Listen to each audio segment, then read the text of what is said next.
Are you tired of watching shows that only give you general social media theory and expect you to figure out how to apply it to your own industry? Join us for this week's episode of Social Chatter, the industry's longest-running social media marketing news talk show. Not only will you learn the latest breaking news, but you'll also gain practical advice on how to apply it. Now here's your host, Christian Karasevich.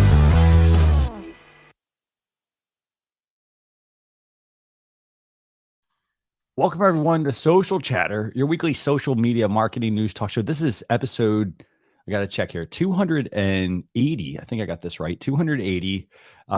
We have a lot of great social media news topics that we want to discuss with you this week. There's certainly a lot of news, and obviously Facebook and Instagram predominantly, they dominate the news most of the time. And this week, though, LinkedIn is in the news with some really good company page updates. I really like these. I'm actually excited to talk about them with Jim and our guest, Melanie Dyann Howe. We're also going to be talking about some updates to your YouTube channel. So if you're wondering, for example, well, what kind of channels are the people that are tuning into my, YouTube channel and subscribing? What are they, what else are they watching? Who else are they watching? Learn more about your competitors. We've got some YouTube channel analytics updates. In addition to that, we do have a Facebook update as well, an update for Shop that will it'll apply to most of you, not all of you, but a good chunk of you. But Jim, I'm going to go and bring you on.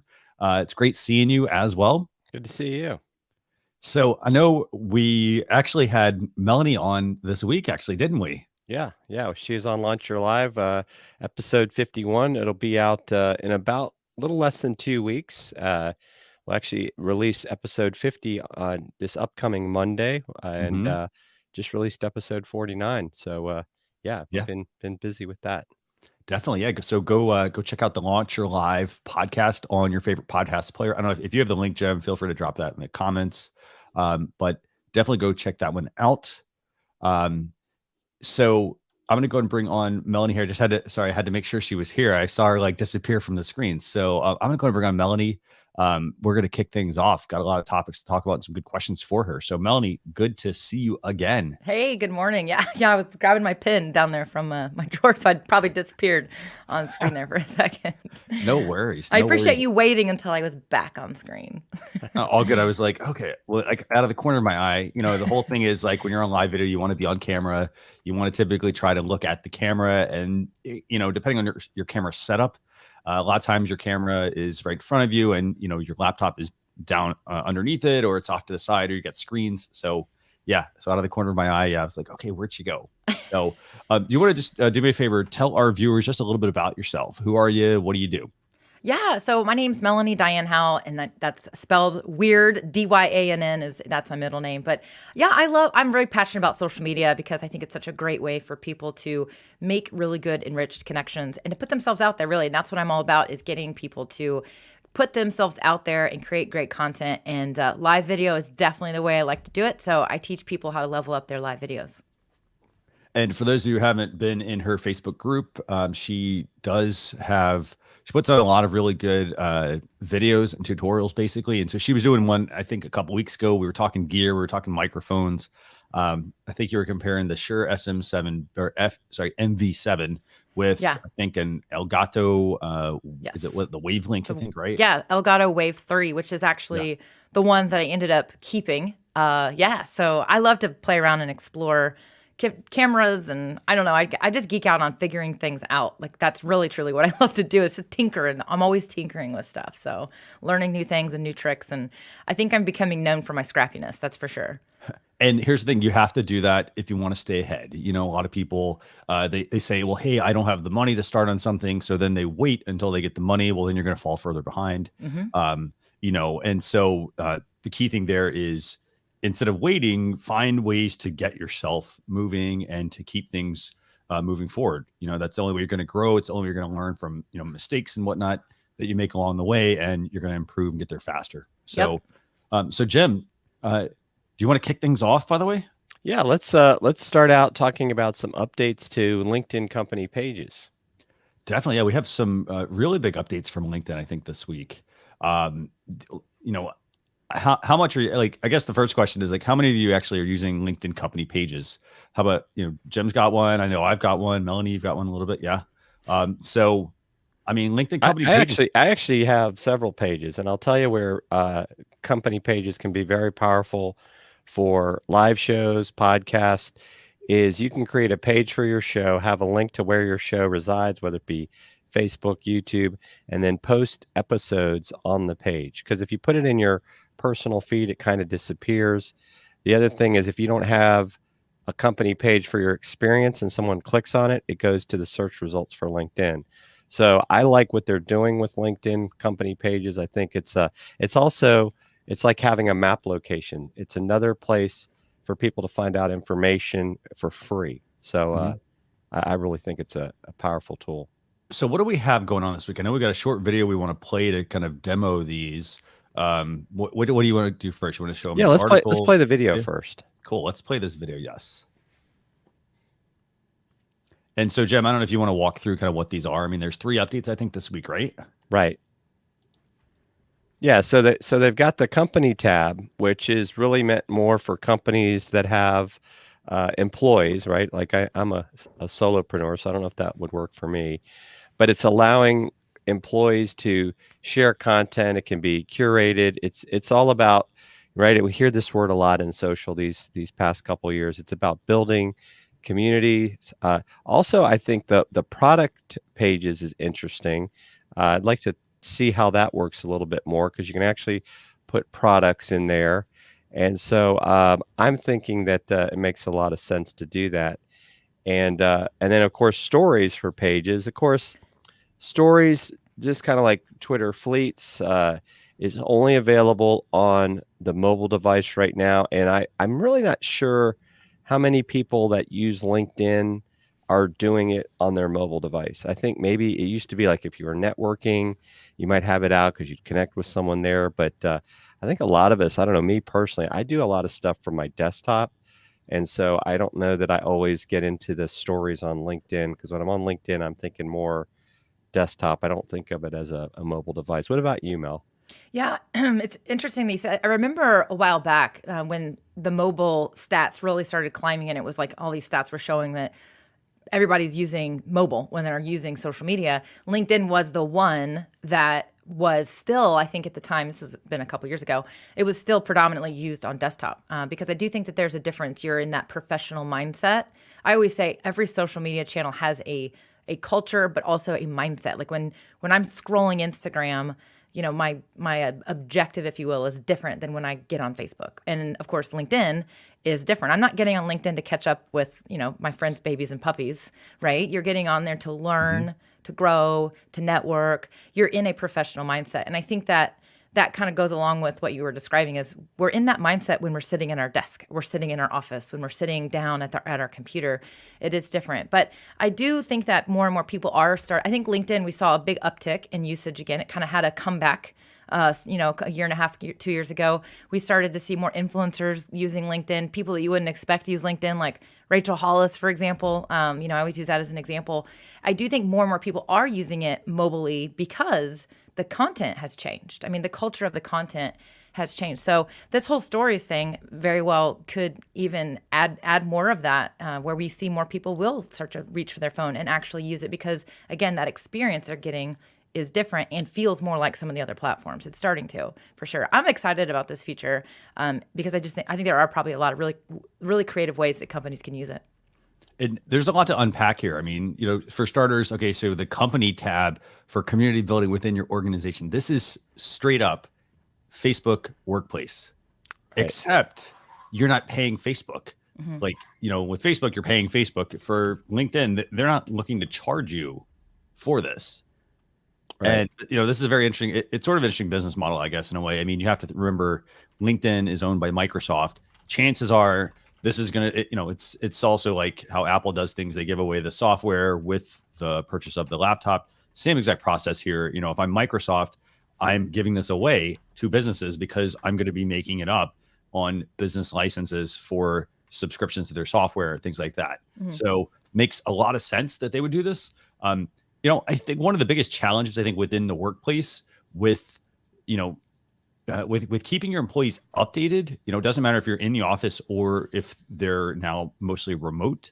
It's hard to do that, and I don't think a lot of companies really do a good job of that because they almost overcomplicate it. They send out too many emails, for example, but then the employee's too busy to read those emails. So I think the one thing I really like about this is that with the company tab, you can highlight the news, but you can also highlight the employees. Right. So, this way it gets people into using LinkedIn more. So I like this. I really do. I mean, if I'm a business, I think that I should be using this, to your points, Jim. Yeah. But I should also be, go ahead. I wanted to say, if you want to do a share screen, I'm going to actually show Letitia, sure. who answered a question, Yes. the answer to her question about should she have a company page. And yeah, let's go ahead and let's bring her question up real quick. So let me see. So Jem, she says, she's a business coach. And so she's wondering, should she make a company business page on LinkedIn? Awesome. Right. Yeah. Okay. So let's bring up your screen share. Here we go. So this is your profile, Letitia. This is what I see as a visitor. And if you're definitely doing business to business, this is what I was talking about. This is your experience. It says you're the founder of this company. Well, when I click on this is what I end up getting. I'm now looking at other coaches, other people related to you. So my short answer would be absolutely, you need to get a company page out there because people are not going to stay on your profile. And so, as an example, I'll go real quick. As you see, I have quite a few pages. So actually, hold on. Before you go to yours, Jem, what did you click on there? I just clicked on where it says she's the founder and CEO. Perfect. And so it took me to search. Okay. So if I go to, let me see here. We'll go to Launch Your Live. Okay. So we created a page for Launch Your Live. And as you can see, we got followers that we've got. We're able to have a cover banner. We also are able to have a link to our latest podcast. And this is always going to be there. The problem with the normal feed in LinkedIn is that it's just like all the other news feeds. It's all going to be a mix of our connection. As your connections grow, it's going to be difficult to do that. And so this is on both Christian and my have this as part of our experience. And it allows us to, put our title and descriptions out there.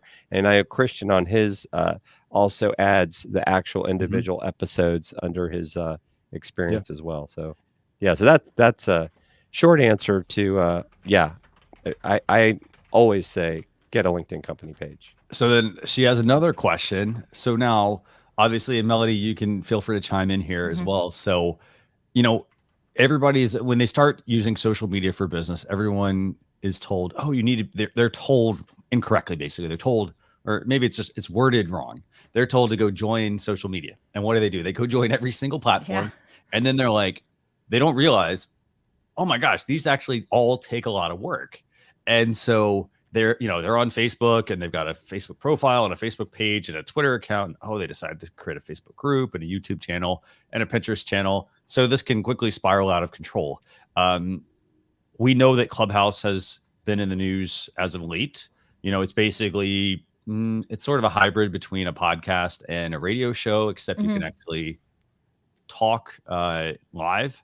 So she has a question here, and her question is, for someone who's thinking about adding another social media platform to promote their business, would you suggest LinkedIn or Clubhouse?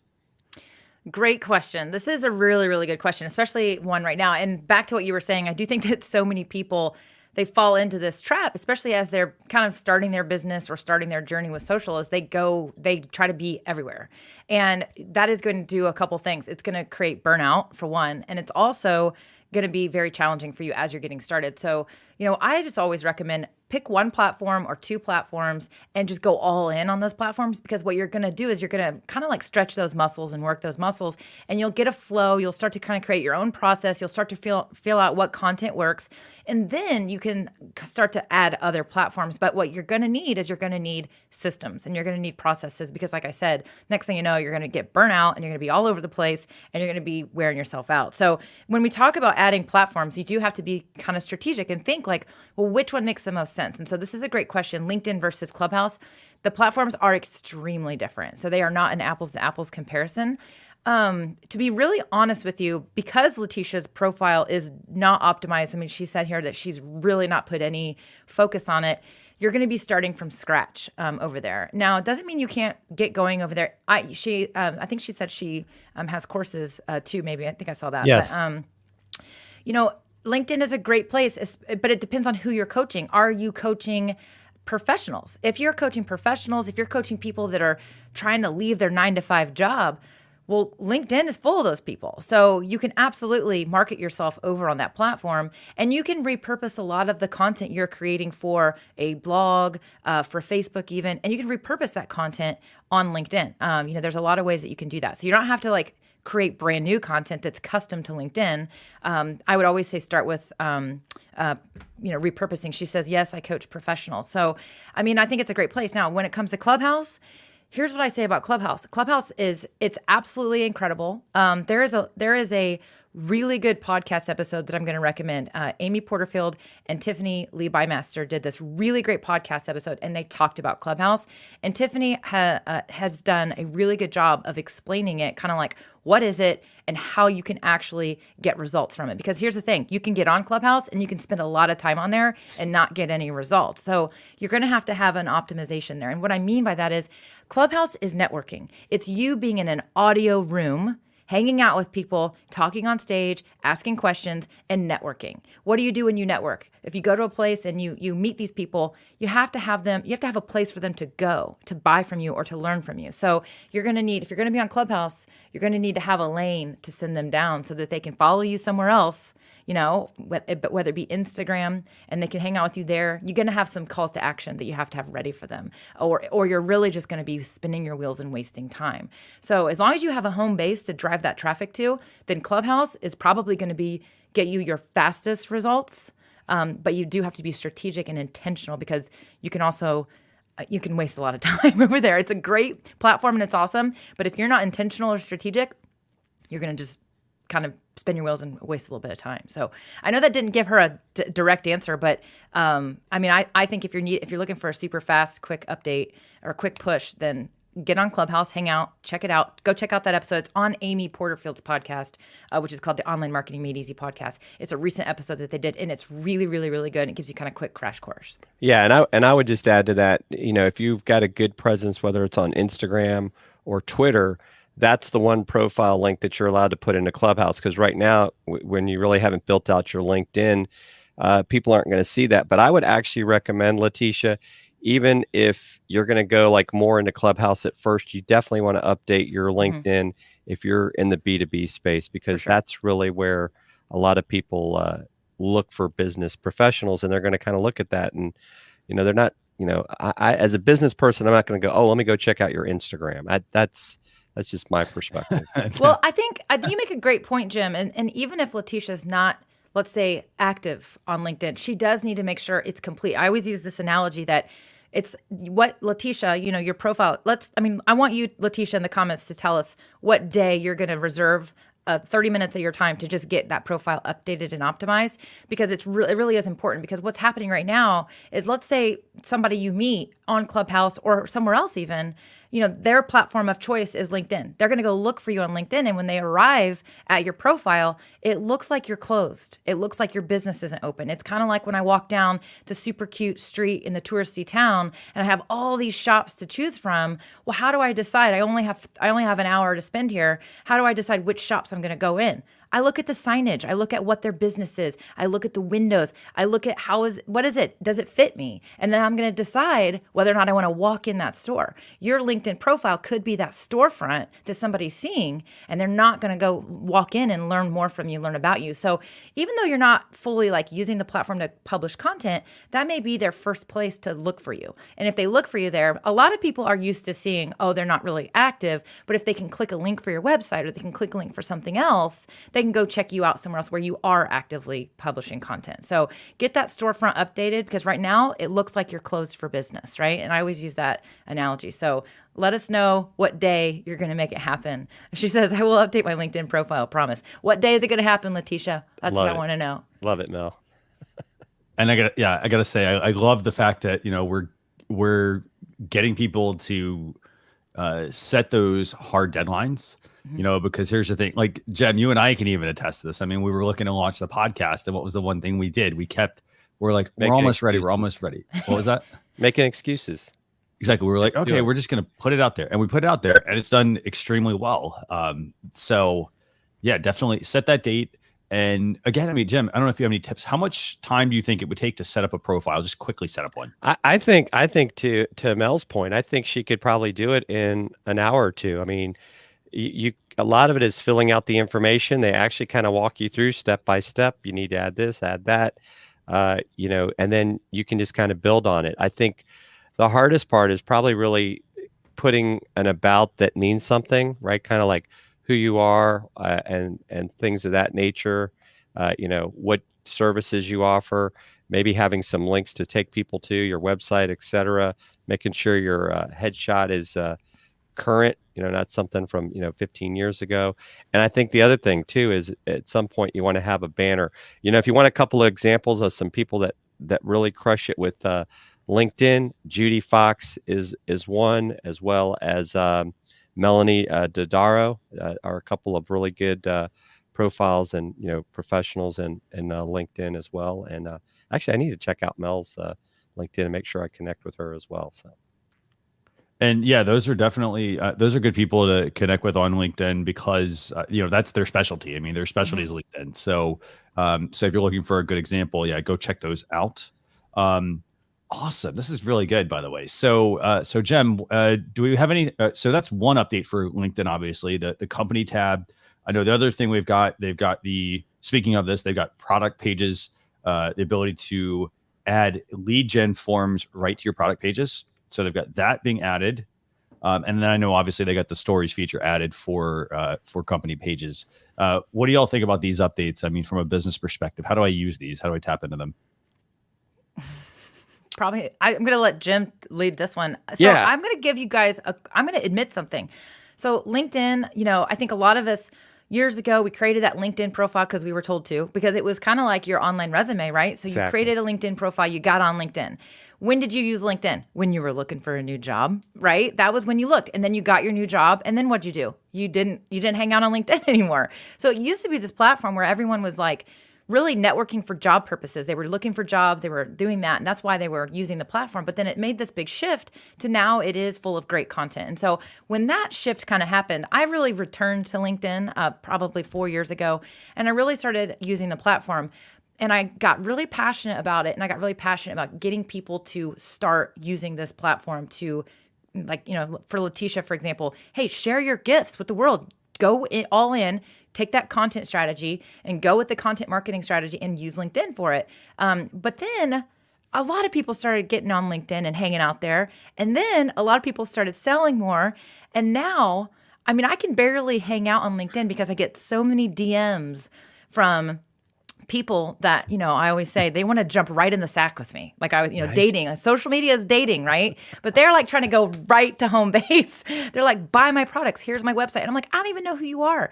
So it has become noisy, right? Mm-hmm. And so I really have sort of backed off because it's like, okay, it's too noisy for me. I got to focus, whatnot. But I really am intrigued about the updates because I do think that LinkedIn is aware of this problem because it really is a problem. And they want people to have a good experience. And so I was excited to learn that they're making updates because to me, they're thinking about the users. They're trying to create a good user experience. So I definitely am here taking notes as well. So I can't wait to hear what Jim's thoughts are. But I do think one thing, if it would be helpful if you guys could break down for the audience, what's the difference between a company page, a showcase page, and now these product pages. So, I mean, give them that breakdown because I do think that people probably need to understand those different layers, if you will. So, yeah.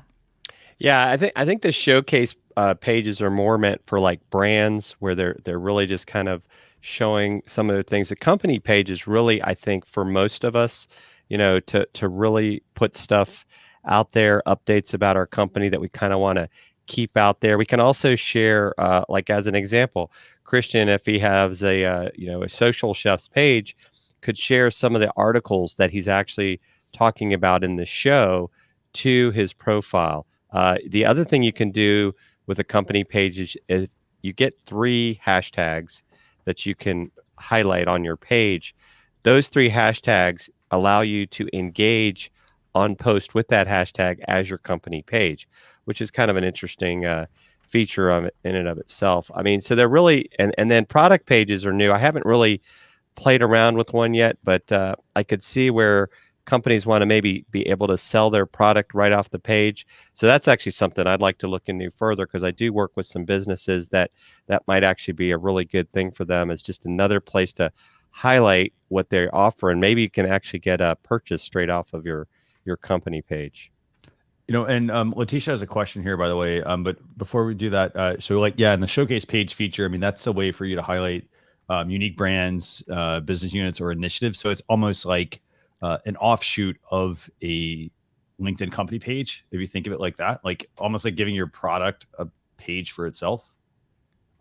Those are they're very reserved as far as who actually gets access to those. So those are for typically major brands. So if you're a solopreneur, you're probably not going to get access to that one.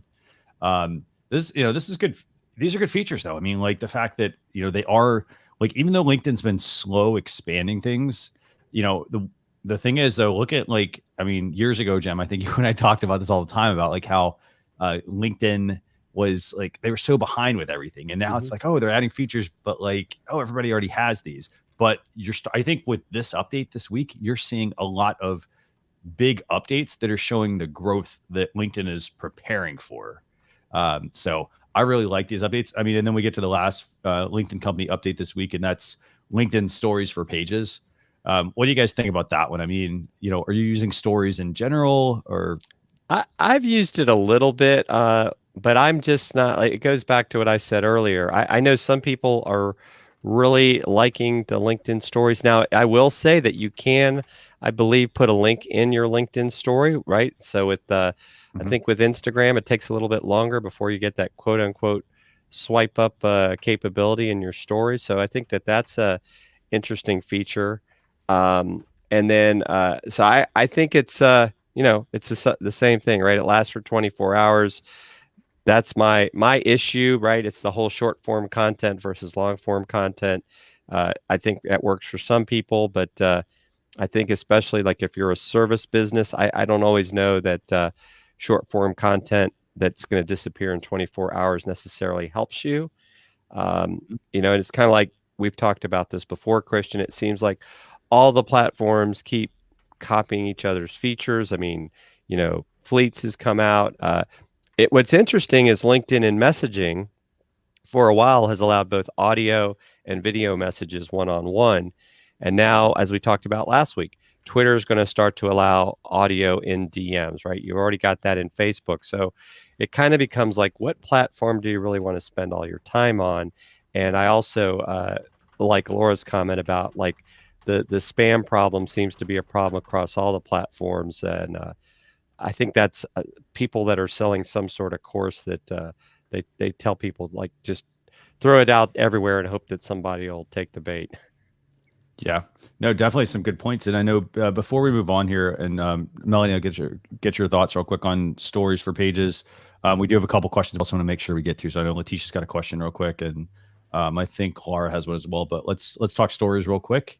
So Melanie, what's your thoughts on stories for pages? How can a business tap into this? I mean, should they? What do you think? Yeah, I mean, I think it goes down to the personality of your business. I think stories can be a really great way for, to Jim's point, it is short form content. So I still think it's great. It can be used. It's going to require work. You're going to have that journalist approach to your business. I think that a lot of people want to outsource their social media. I do not believe in outsourcing your social media, because unless you have a very large budget, because social media is meant to be, you're showing the culture of your business, you're showing what's going on. Yeah, you have strategy and you have, stuff that you're strategically planning, but you also need to be spontaneous with your content, because if you're in the middle of, an event that's happening and something really cool happens, well, you can't call your social media manager and say, hey, we had this thing happen. Can you post about it? That's ridiculous. Like, get your phone out and post about it. So I do think that businesses need to be active in their, in what they're doing. So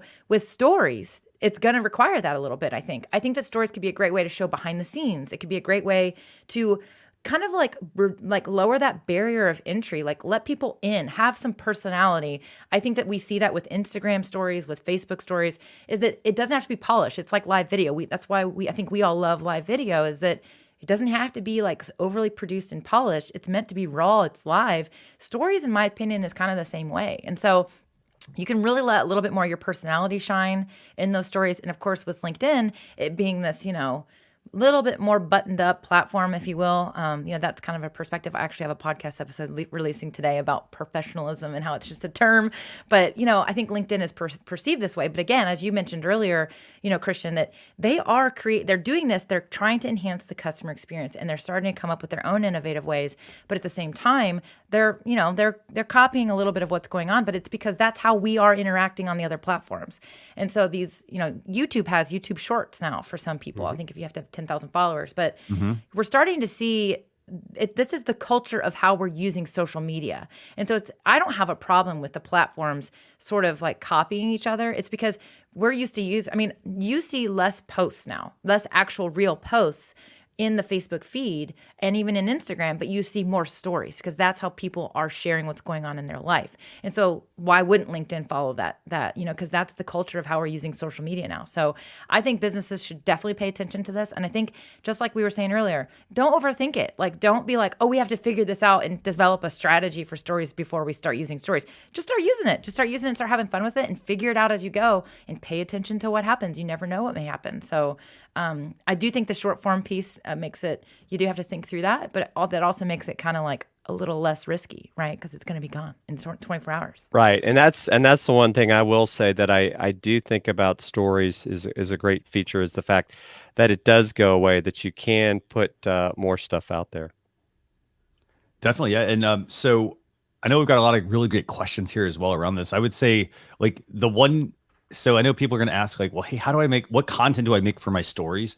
And the one thing that I would say is this, like, if you watch that LinkedIn video that we shared, it showed the 3 updates. And when it got to the stories feature, what was it showing? It was showing, just a quick like clip of somebody working on, for example, a presentation, or they were working on a conference.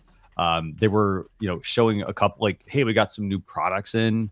Like, it doesn't have to be complicated. You just need to think about like what your business creates during the day. And, and if you're not sure what to create, the good thing is there's a lot of examples out there. You just have to go to other social media platforms, look at the stories content they're sharing. Yep. And then see, is that something that would work for me or does it not? So I want to make sure we get to some of these questions. By the way, Jim, there's a lot of and Letitia gave you, I don't know if that's a super chat, so you got to share that with me and Mel since we made you money today. Got it. Yes, I'll go ahead and share that here. Let's see. I love Very it. Cool. So that's cool. This is actually the third each. That's the first time I've seen that come. So we're using StreamYard, to go live, of course. And today I did wear my StreamYard shirt. The other day you guys had the sweatshirts on, and I thought I better show up today in my gear. And I was thinking you were, and then I was like, oh, Jim's not got his one, so I don't have mine. Hilarious. So, that's the first time I've seen that inside of, I can see the comments, of course, too, which is another reason why I love StreamYard, because your guests can also see comments, and that's the first I've seen that. That's super cool. Christian, have you had that in your shows before with StreamYard? I've not had the super chats, no. So this is awesome. This is cool. It's really easy to see it nice, and it's green, and it highlights very well. So awesome. But thank you, Letitia, for that. Very much appreciated.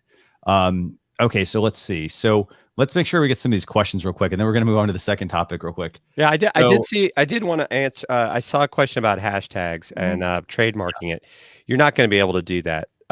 But I will say a good idea. Judy Fox does this.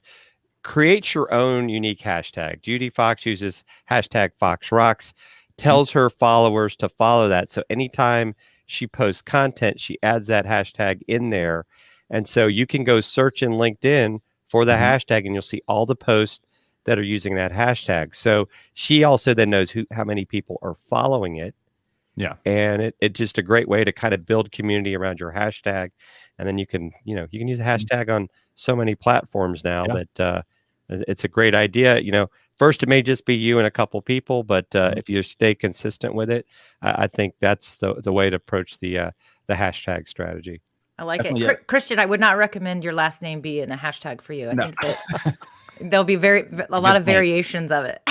Very good. Exactly. And speaking of hashtags, so before we get to Letitia's question here about the LinkedIn profile and the LinkedIn company page, I want to just address the hashtag thing as well. So, if you're like, I have one for this show, it's called hashtag social chatter. However, you don't just use like the generic hashtag. So you are going to want to look. And so for starters, make sure you do your research regardless of what hashtag you want to use. If you said, hey, you know what, I've got this great idea for a hashtag, sounds awesome. Go and search, like if you're on Twitter, search.twitter.com. YouTube has this feature as well. So you can put like 3 hashtags on YouTube. Go search different platforms and see what actually shows up when people are using that hashtag. Because you want to make sure you don't accidentally pick something and it's not your fault, but you may pick a hashtag that people have used for other things. And it's not to say you can't use that hashtag. Sometimes the topics are off. So like somebody was trying to use one for there was like a drunk driving initiative at some point, and then it ended up being they wanted to use another hashtag, and then someone else had already used that for something else that was not appropriate. And so they're definitely, they didn't do the research. And so it doesn't look good if you start using the hashtag. So just start there. So then I want to answer Letitia's question here, Jem and Melanie. So how do I update the profile? So do I update the profile I already have, or just create a company LinkedIn page? Both. Yeah. Yes. That was perfect. Start with your profile first and then get to the page. But at least, and even the page won't take that long. You're going to need your logo. You can create a header. And I don't know if you're using Canva, Adobe Spark. A lot of these platforms have built in kind of that template to make sure that your header's the right size, and then you can get creative with it. But I'm with Mel. Both. We're not going to let you off the hook. Nope, exactly. I agree. Start with the personal one and the company one. Jim, you said it perfectly earlier.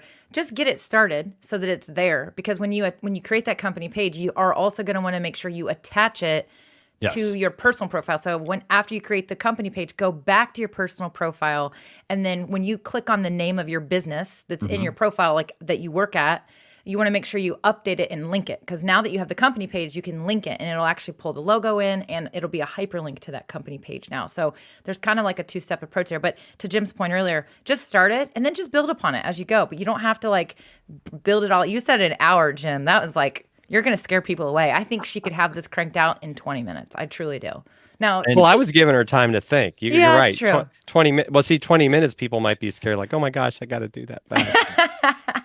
And I want to bring up a couple of things real quick here. So we had a question here. This was from Laura. She's asking the question of how do I have connections in a specific field. How do I tie together my connections? So if you create the company page, so you log in so it's like Facebook. You log into Facebook as your profile. You create a page or a group or things like that. Same exact process on LinkedIn. I create a LinkedIn profile. Then I go and create the company page. And then what I want to do is I want to show you this. So then it's going to look like something like this.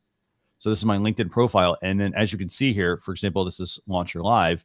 I've basically just added a new experience. And so, for example, if I click on this, it's going to take us over to the company page that we have. And that's literally just tagging the LinkedIn company page. So that's pretty much all you're going to have to do there.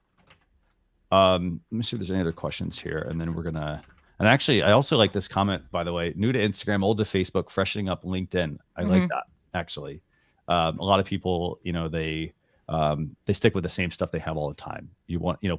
But I like Mel's advice, which is pick one, and this is the same thing I teach, like pick one, get really good at it, and then build the next one and the next one and the next one, because the fundamentals are going to be the same once you've learned them. Okay, let's see. And then one last question real quick here, by the way. Does the LinkedIn company page have to be the same content as the business page? Do you mean your profile? Now, I will say, I believe what Judy Fox likes to do sometimes is she'll post something on her company page and then shares that to her personal profile, as opposed to taking the personal profile stuff and sharing it to the company page. And you can tag people in both. And so I think that's actually a great thing to do as well. And I did want to hit on somebody earlier. It said they have Sure. like side hustles, and does LinkedIn frown upon that? I think what happens is, like Mel said, we used to look at LinkedIn as it was our business resume, but they want right. They're encouraging pages. So yeah, you can absolutely add your part-time, if you want to call it, positions if it's something that you're legitimately trying to grow. And I would encourage you to do that. And that's why I tell podcasters and live streamers, if you have a show with a place you want people to go, why not create that company page so people can learn more about the shows and podcasts that you're putting out there? Yeah, and I want to hit on that because what they're talking about is actually personal profiles. None of the platforms want you to have multiple personal profiles because we are one human being, but you can have side hustles and passions, and those are when you make business pages. So Facebook business pages, one for each project or one for each, business that you run. LinkedIn's no different. They never frowned upon multiple company pages. They frowned upon multiple personal profiles. Right. And because we are just one human, right? And they want you to be one individual. And so that's what that was. So they really never did frown upon the multiple business pages for that. So I just kind of wanted to clarify that. And Letitia's, I think it was Letitia's question about company page versus business page. Does the content need to be the same? Just to kind of close this one up, I think that what you were talking about earlier with, share something on the company page and then share it to your personal profile. That strategy is effective on Facebook as well. But in case she was asking Facebook business page versus LinkedIn company page, does the content need to be the same? I think you can absolutely, again, repurpose your content. What I always recommend people do is that when you create a post, and if it works for LinkedIn, sometimes you have to tweak the language or how you phrase something because, again, the culture and the mindset of the user is different. When we're on LinkedIn, we're in a different mindset than when we're on Facebook. However, I always recommend you share them at different times of the day or even maybe a day or two apart. And here's why. Usually when we do a social media check-in, we don't just go to Instagram.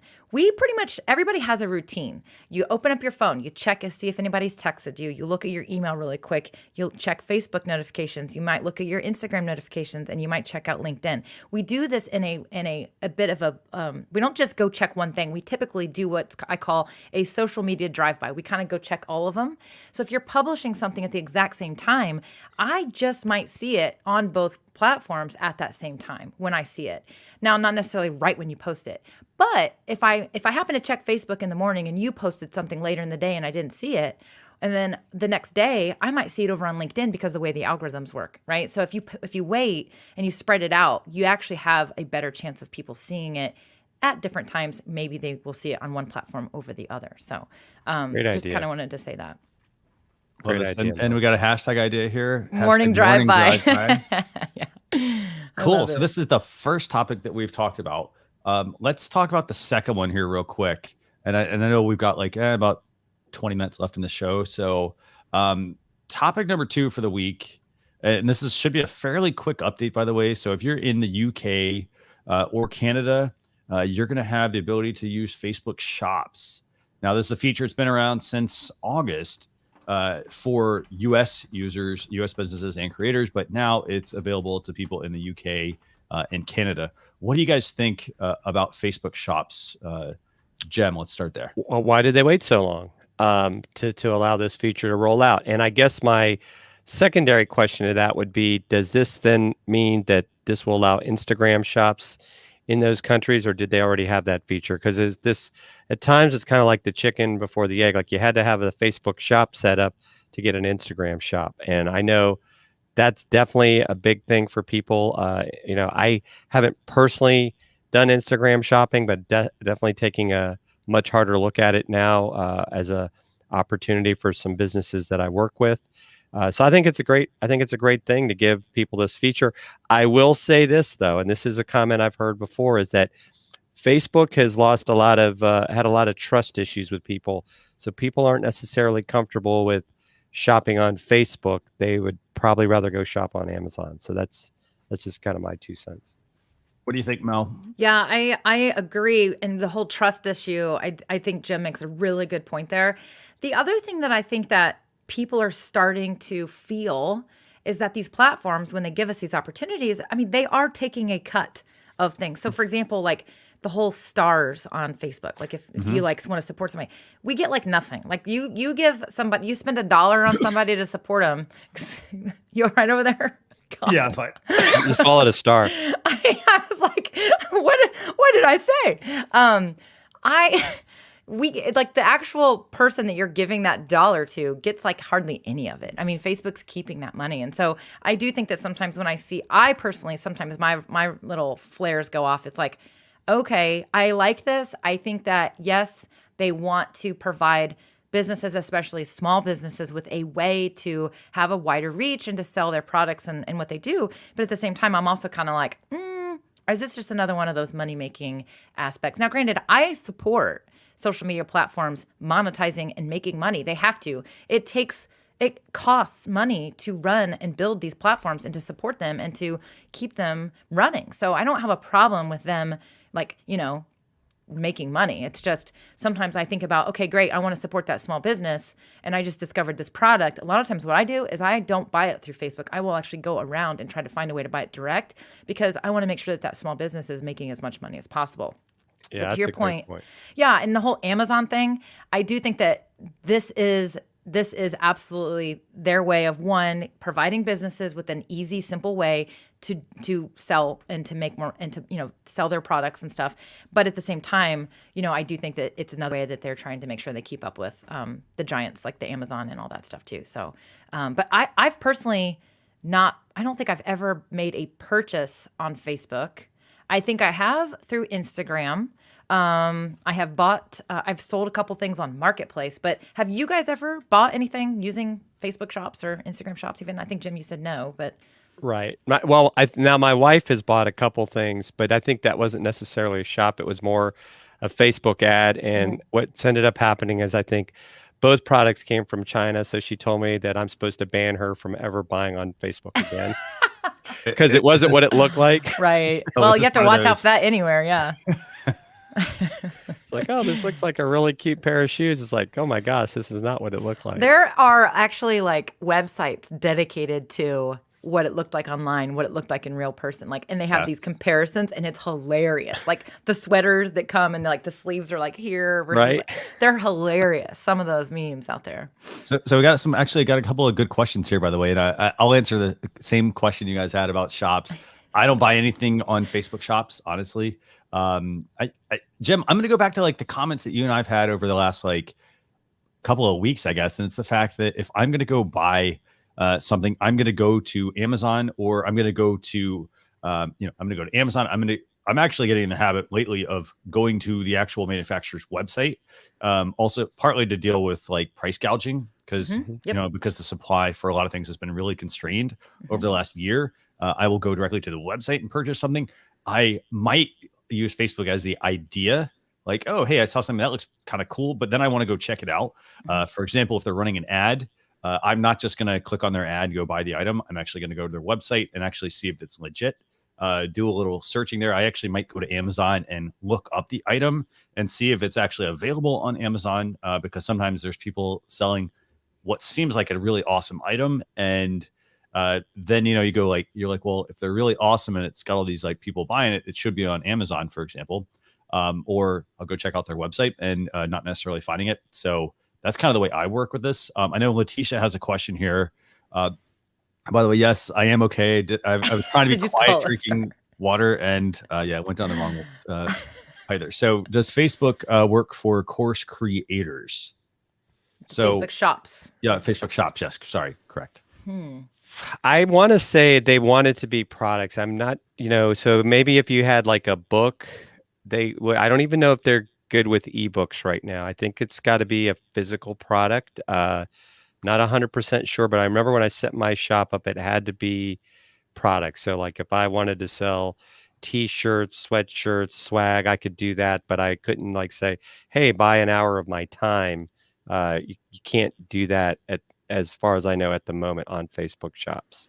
I think you're right. I think it is right now product based. But a course could be, she's talking about a course, right? So it's an online course. I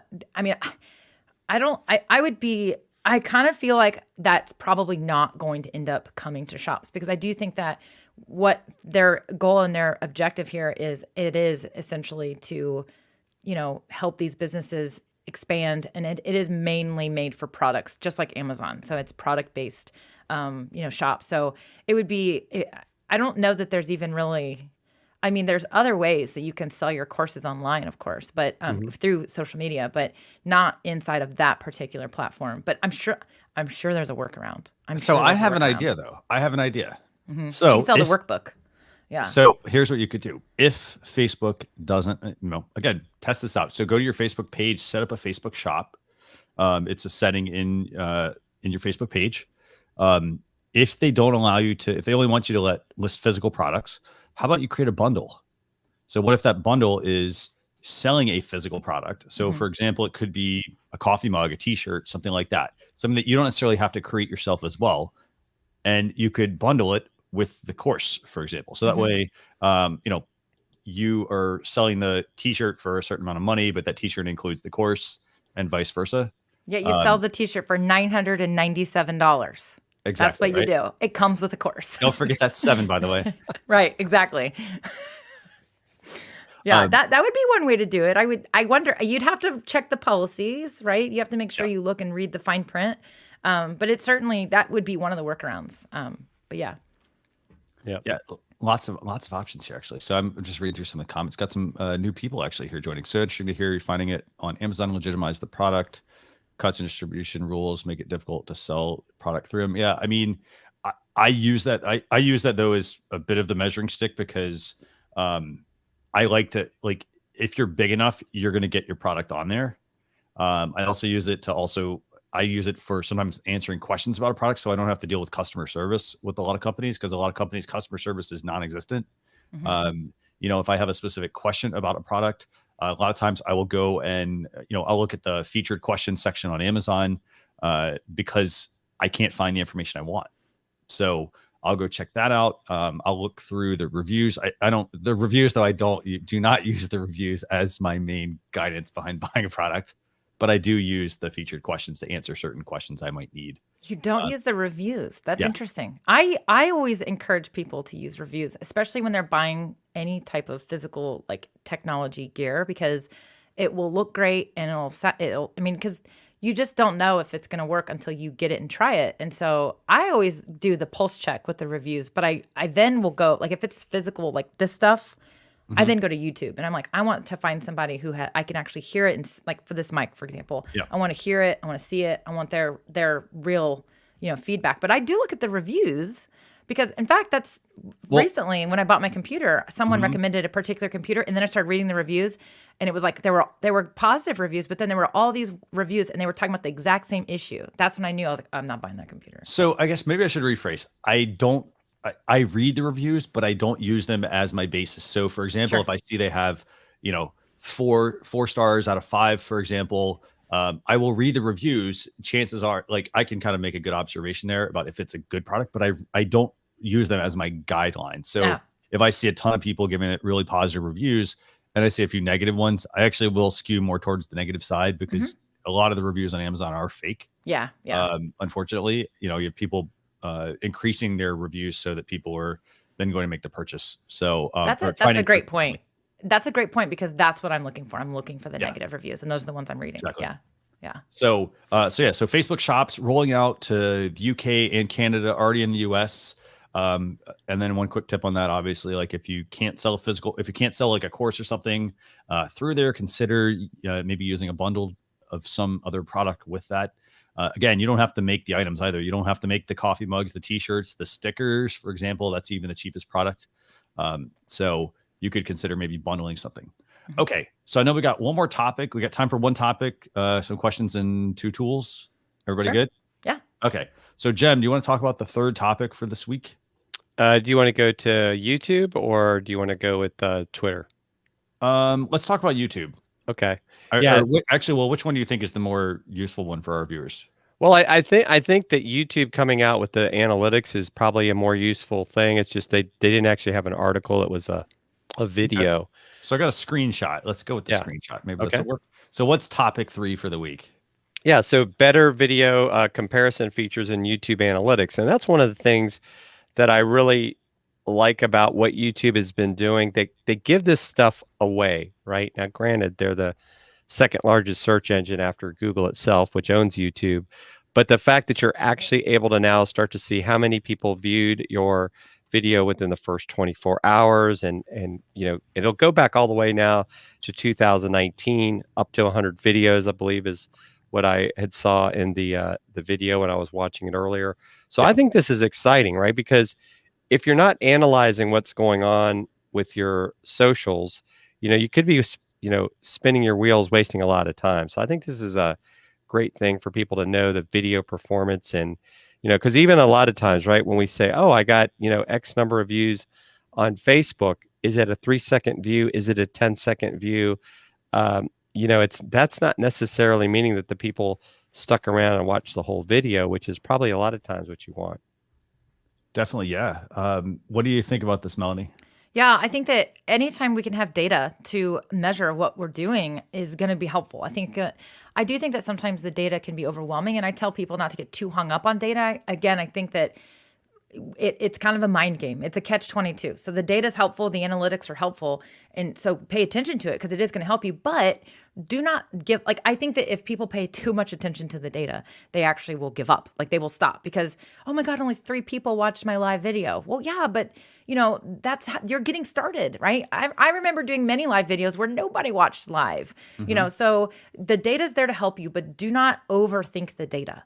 I think that it's very good to see what's working. I think data really comes into play when you have a larger quantity of stuff to start to look at, because then you can say, okay, great. Don't look at it at such a granular level is what I guess I'm getting at. Look at it more at that macro level. Is that right? Macro versus micro? Yeah.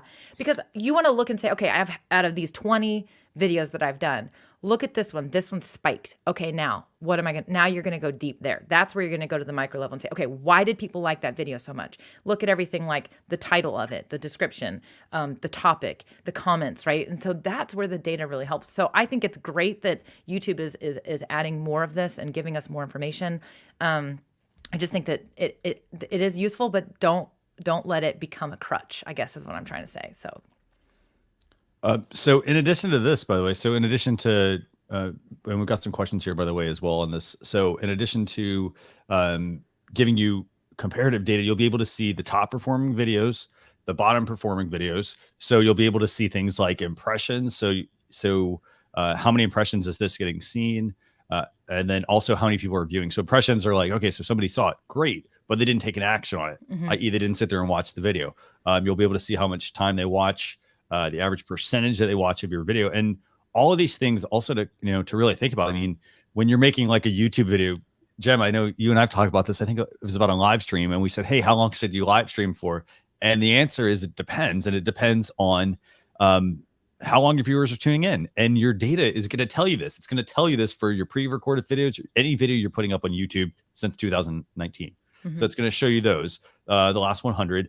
And then, the benefit here is that if you're watching a video and let's say, we should trust our own intuition, and if we are doing a video that's 10 minutes long and we feel like it's too long, let's look at the data once we put it out there and see what that actually tells us. It might tell us, hey, people only watched 40% of it. They watched 4 minutes of it, for example, and so if that's the case, then we need to consider shortening it. And it's not saying, oh, I need to shorten it now. I need to work on tightening it up to where it's this really tight package. I mean, think about the videos that you watch on YouTube. Why do you watch them? Part of the time it's because they're short, they're to the point, and they aren't rambling on and on and on about something. And there's easily a lot of, film that can be left on the cutting room floor. So you want to work, take that long video and then work to shrink it down to where it's a really good quality video all the time. Is there anything else y'all want to add on this feature, by the way, before we answer a couple questions?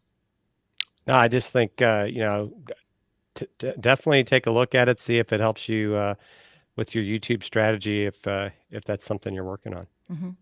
And then just a couple of points here. So if you want to get to the new charts, you simply go to your channel analytics on YouTube. There's an advanced mode, and then you'll have, for example, the ability to compare to the first 24 hours video performance. You'll also be able to see other channels that your audience watches. So this is a good comparison feature as well. So if you're kind of wondering, well, so Letitia, you asked the question of, do they show you the names of the people who viewed your videos? They do not show that, but you can get an idea of the people that are viewing your content. So if you look at the other channels your audience watches, this can give you an idea of potentially who your audience is. Like if, for example, if they're watching a lot of cooking videos, or they're watching a lot of videos on gaming, for example, and you're like, well, hey, I'm not in any of these fields, you're probably just getting a bunch of trolls watching your videos. So that would be that side. And then let me see, are there any other questions here, Jem, that you see? Letitia had a question, I think it was Letitia, about live minutes. Does it count towards monetization? That's a really great question. That definitely does. That definitely counts towards monetization. So, but the one key there's two things. One is 1,000 subs, right, Jim? And then the other flip side of it is 4,000 hours of continuous watch time. Over the last 365 days, right? Yes. So let's say like the first, like, let's say you start doing really well in your videos, and then all of a sudden something happens and it tanks. So as it's rolling, you could be like 50 hours away of watch time. And then all of a sudden, maybe you had a really bad month and now you're 250 hours away. So the key thing is you're going to want to be putting out, some longer videos to get people to tune in, but also making sure that you're putting out quality content. So it's a bit of a battle.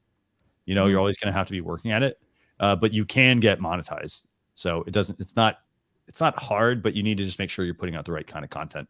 Yeah. And just to clarify, because I think a lot of people get this confused, it's 365 days, 4,000 minutes. I know this because this is my goal. I'm not at that point, but it's 4,000 minutes the last 365 days. Is it minutes or hours? It's minutes. Sorry, minutes. Tomorrow, it's the last 365 days. Then the next day, the last 360. So as Christian said, it's always rolling. And so you can't just hit that and be like, sweet, I hit it. I mean, it's not like, you hit gold status with an airline and you have it for a year. You have to maintain it. And so that is really important. And so if you have this huge month and you have this big spike, then you got to know that spike eventually will expire. So make sure you're keeping it up and keep going with it.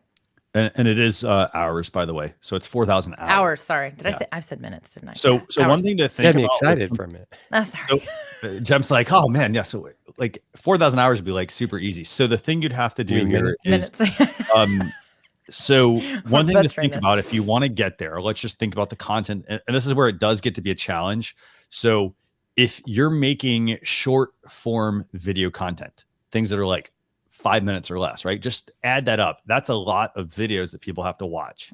So like our attention span has gotten to the point where people want shorter videos, but yet you need to get to 4,000 hours. So that's a lot you really have to kind of balance there. So if you're making, I would almost say mix it up. I would say maybe do some short videos, but then maybe have a 30-minute or a 1 hour live stream. And then that way, if you're doing that, you're able to get to that monetization, I think, faster, provided obviously also you optimize it properly with keywords and get people to view it. Yeah, I totally agree with that strategy. That's essentially, I think, an effective strategy, is because a live stream. So here's the thing, and Christian said it's a balance, because when you come in, and I'm not a YouTube expert by any means. I am literally an accidental YouTuber where I had one video, it happened to like explode, and now that I'm live streaming and multi-streaming, YouTube is definitely part of my strategy right now. So, but one of the things you have to think about is, let's say you create a 5-minute tutorial about something. Fantastic. Well, people are going to keep coming back because they're going to be searching for that answer, and they're going to keep coming and they're going to watch that video.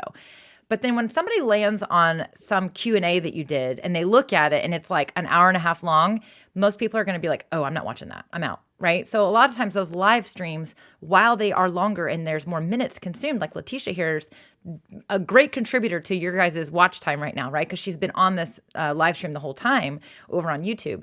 But from a replay standpoint, you're not going to necessarily get all those people to watch the whole replay, right? So those chapter markers that you can add are going to help somebody say, okay, well, what did they talk about during this 90-minute live stream or whatever it is? Then if you put those chapter markers in there, then you're going to actually increase the possibility that they are going to watch at least part of it. So the longer live videos, while they get you that good push when you initially go live, from a replay standpoint, there are going to be less people that are going to consume the whole thing. So having that mix is important, because those 5-10 minute tutorial videos or whatever it is that you talk about, those videos are going to get consumed from hey, I'm going to watch this video that they published 6 months ago. So I do think the mix is definitely the way to go. And just real quick, we've got a couple of points here as well, just to clarify. So the first thing is you have to have both. So if you get to 4,000 hours, that's awesome, but you still need the 1,000 subs. Yep. So, there's a formula. I mean, seriously, if you watch any YouTube video, the formula is going to be virtually the same. Hey, I'm so-and-so. Thanks a lot for tuning in. Today, we're going to talk about blah, blah, blah. Before we begin, please click the like button and hit, hit the subscribe button and the notification bell. Like if you watch any video, you're going to see the same formula because they want those subs. And then they do the same thing at the end. Again, it's reinforcement. But you're going to want to make sure you're doing that to get both of those items. And then one last point from Letitia here as well. She said she has an idea. So I'm glad she's getting a lot of value out of this show. Nice. So this is awesome. Okay. So let's go ahead and move on to just a couple of questions real quick for Melanie. I know today we talked about YouTube, LinkedIn company page updates. We talked about Facebook shops expanding to the UK and Canada. We just talked about the YouTube studio comparison data that they're now making available to you.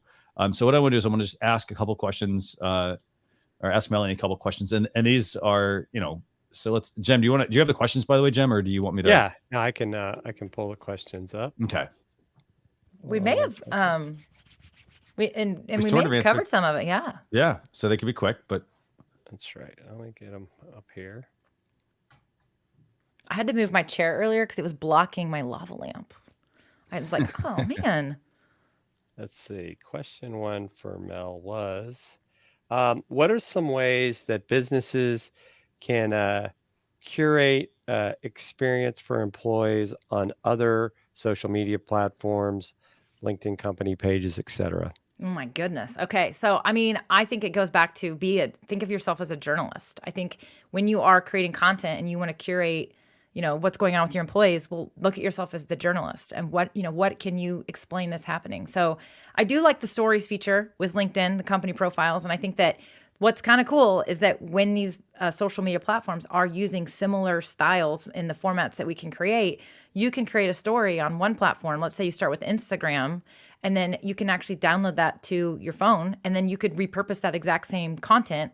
Again, I think it will probably be the same on Facebook, on a Facebook page, and then of course now LinkedIn company pages. And so I love the idea about when you showcase your employees and share the good news. What are they doing? What's happening? And right now, if your employees are all virtual, you may have to reach out to your employees and say, hey, we want you to share with us, create a little video of yourself at your home desk or whatever, right? And that way you can still show this culture of your company, even though you're not all in the same office building together. I think that's kind of one of the challenges that companies are facing right now when it comes to showcasing employees is they're not around their employees. Everybody's virtual. So you may have to involve some of your staff, but I think that when you can share like the positive things that they're working on or the things that they're doing, results from projects they're working on, you're doing a couple things. You're actually putting a positivity in the culture of your business, and you're rewarding and you're showcasing people. People like to get credit for the good things they're doing. It makes them feel good. And then the other thing you're doing is you're showing off that part of the culture of your business too. And so other people from a prospective employee standpoint, or even a prospective customer, they're going to appreciate you more because you're showcasing those employees. So I don't know if that fully answered that question, but that's my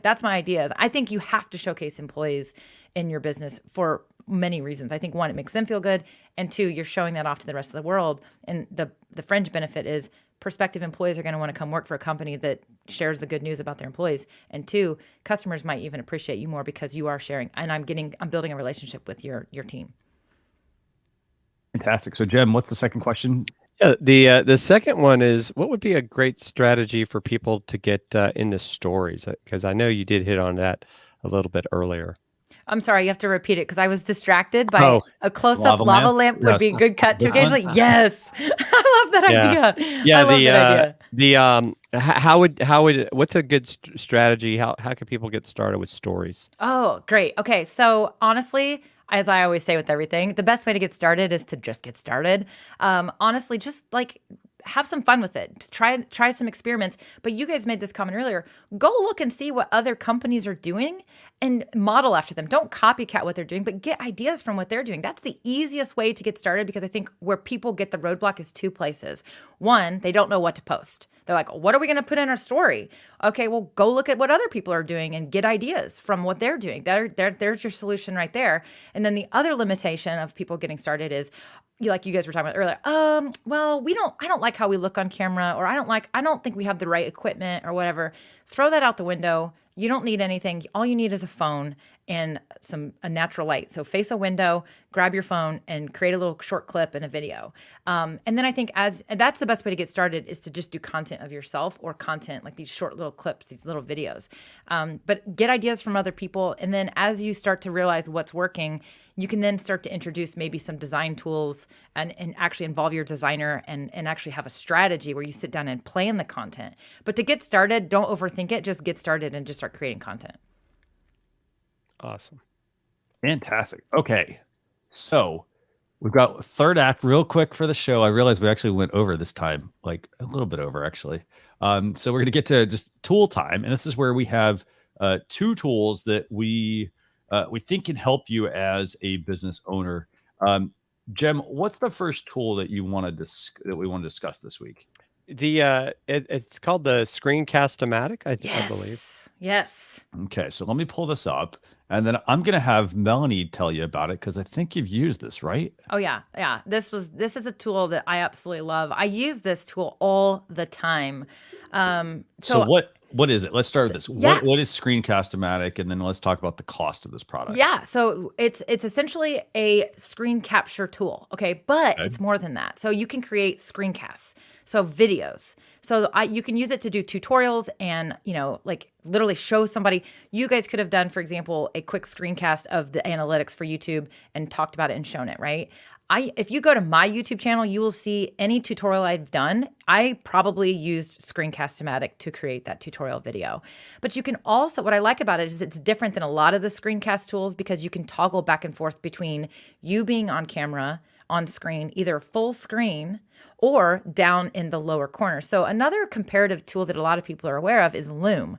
But I like Screencast-o-matic for a couple of reasons more so. And the one is that this toggle feature. I can literally start out fully on screen and record myself talking about what I'm about to show you, and then literally just click a button, and then it will like put me down into the corner. Very similar to the way StreamYard works, when we share our screen.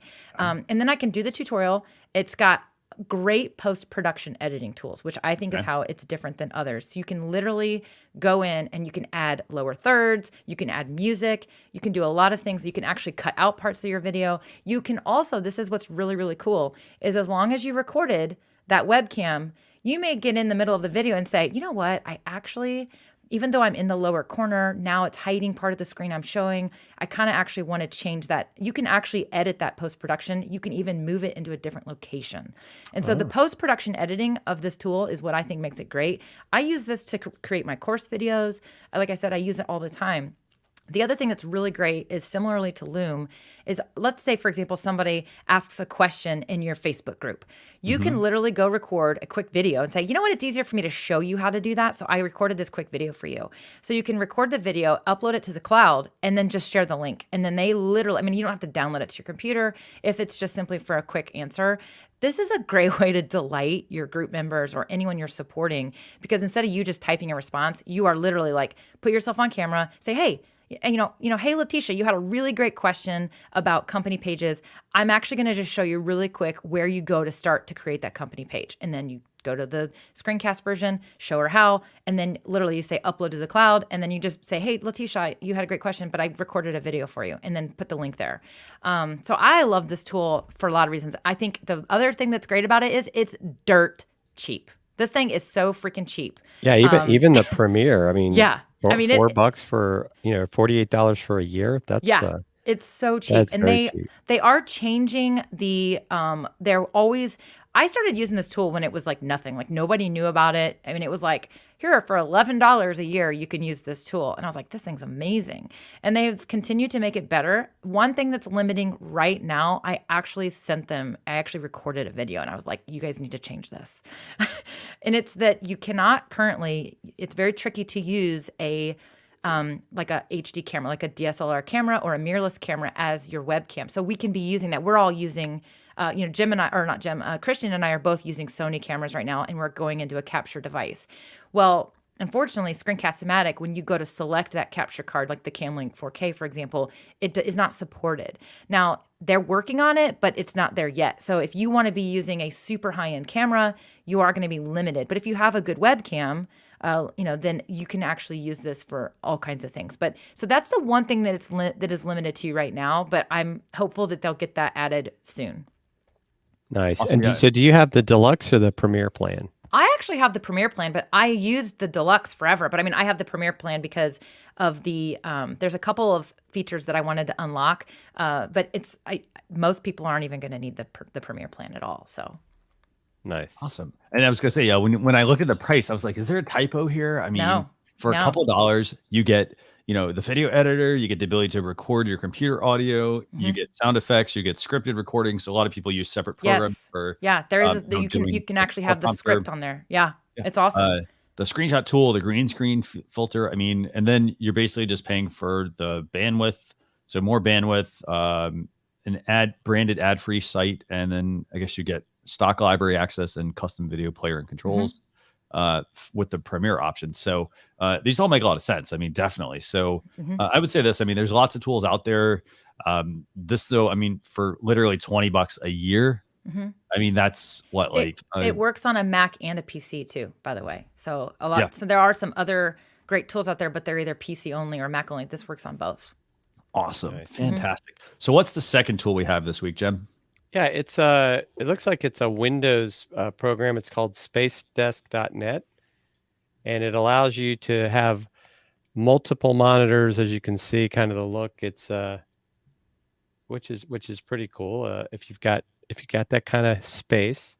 But from what I could tell, I'm a Mac guy. I think it's Windows only when I was looking at the software, but it definitely looks like something that could be of use to somebody that has multiple monitors. I think I want to go buy another monitor and put it on the wall. Yeah.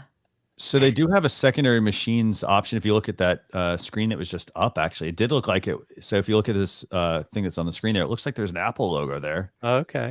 So maybe it does work with that. But the way this could be very useful is, I think partly if you're setting up a lot of displays for things, it's a way to also extend those displays across the displays versus having everything kind of in a box, having to be everything self-contained. So that's one that could be an option there. But again, this is a free option.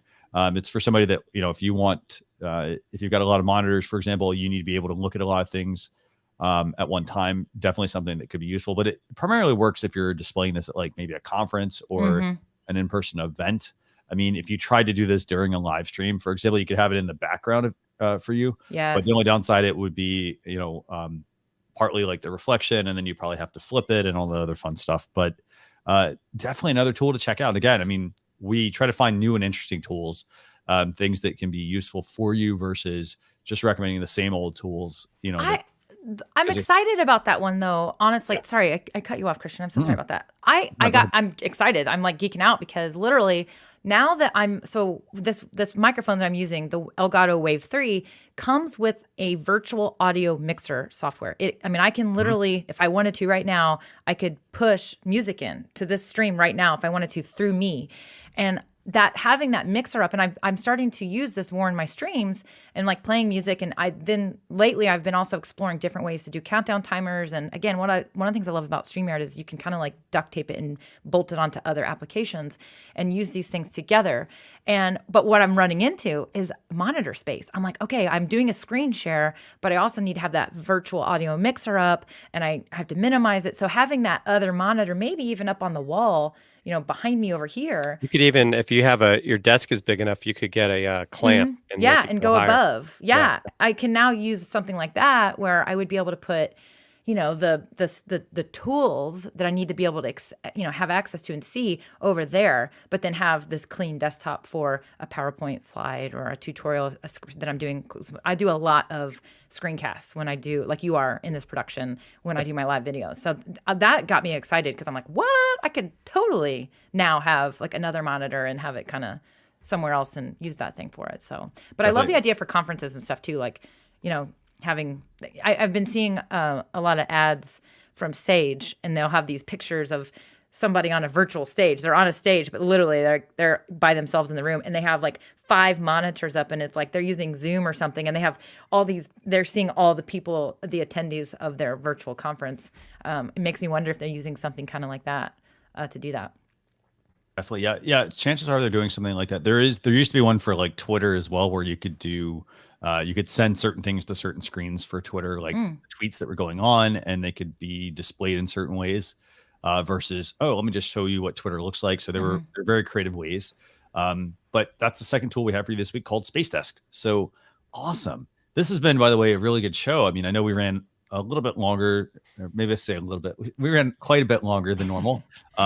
But this has been an awesome show. So I just have we're going to wrap things up, but I got a couple of quick points here. First one is if you want to get on our email newsletter, just go to socialchefs.com/daily, sign up for the newsletter, and I'll send you an email when we publish a new post on the site or even a new YouTube video. Now, Melanie, I know you're on a number of social media platforms, but what's the best place for people to connect with you? I mean, it's been absolutely a blast having you on. Yeah, thanks for having me. I'm probably part of the reason we went over it because I tend to geek out kind of hardcore. But no, I would say if you're a YouTuber and you love to consume content on YouTube, then definitely go find me on YouTube. It's Melanie Dyann, Dyann. But if you want to connect and you want to actually network and learn and continue to share what you can share with other people too, if you're a DIY marketer, I would say go over to Facebook and join my Facebook group. It's called DIY Marketing with Melanie. It's full of a bunch of people. Kevin McAleer is in here. Laura Williams is in here. They're all part of my group. And we basically just have a lot of fun together. We learn all this stuff together and we share our wins. And I do content in there. I'm helping you basically just get into action with your marketing DIY style. That's really what I do because we do it scrappy, but scrappy doesn't have to be crappy. That's what I would say. Fantastic. And Jim, I know we've got Launcher Live, the podcast, but what's the best place for people to get in touch with you? Yeah, reach out to me on LinkedIn at Jim Fuhs, or also at Twitter at Fusion Marketing. I'm pretty active there. Probably between that and LinkedIn, those 2 places I like to hang out. I get in Facebook groups. I think I can't remember if I've joined your group yet, Melanie. I definitely will. I think that sounds like fun, and I know even the other day we were geeking out after the podcast with trying to help Christian with his some of his challenges. We were. And everyone, by the way, Jim is not using a green screen. It looks so like it really does kind of look like a green screen, but we were giving Christian a hard time about his backdrop, which is they want me to replace my background. So his background is very scrappy. Let's put it that way, but it's not crappy. Overly scrappy. Awesome. So I want to thank everybody for watching episode 280 of Social Chatter, your weekly social media marketing news talk show. Again, we've got a blog post going out this weekend, socialchefs.com/SC280.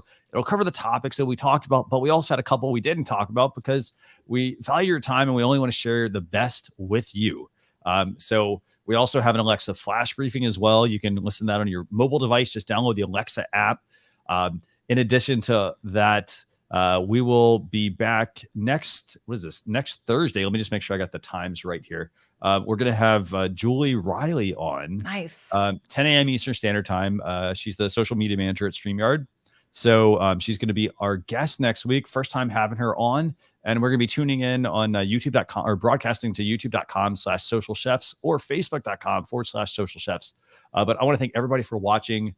It has been an absolute blast. I love all the questions and the comments and just the advice, and just, love being able to help you all. So thanks a lot for tuning in, and we'll see you all next Thursday. Thanks a lot, everyone. Bye.